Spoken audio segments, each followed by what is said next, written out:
சென்னை சேத்துப்பட்டில் உள்ள SDAT உள் விளையாட்டு அரங்கில் பார்வைத்திறன் மாற்றுத்திறனாளி வீரர்களுக்கான மாநில அளவிலான ஜூனியர் கோல்பால் சாம்பியன்ஷிப் போட்டி நடைபெற்றது.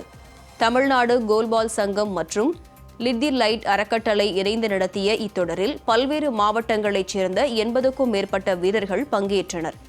இதில் ஆண்கள் பிரிவில் மதுரை அணியும் மகளிர் பிரிவில் சென்னை அணியும் சாம்பியன் பட்டத்தை கைப்பற்றின.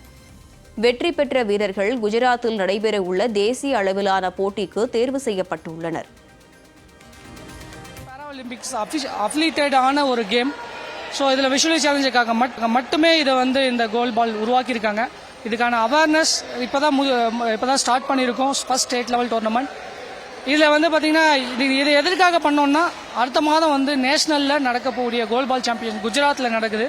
தமிழ்நாட்டிலிருந்து நம்ம பிளேயர்ஸ் அனுப்பணும். அதுக்கான செலெக்ஷன் மேட்சாகவும் இது இருந்தது. இது வெற்றிகரமாக இது லிட்டி லைட்டும் கோல் பால் அசோசியேஷனும் சேர்ந்து முடிச்சிருக்கோம். ஸோ கண்டிப்பாக அது மட்டும் இல்லாமல் சர்வதேச அளவில் போகிறதுக்கான பண உதவி, நிதி உதவியும் இந்த நேரத்தில் அவங்களுக்கு கொடுத்தீங்கன்னா மிகவும் சௌகரியமாக இருக்கும். ஏன்னா பணம் இல்லாதனால அவங்களால வெளியே போக முடியல.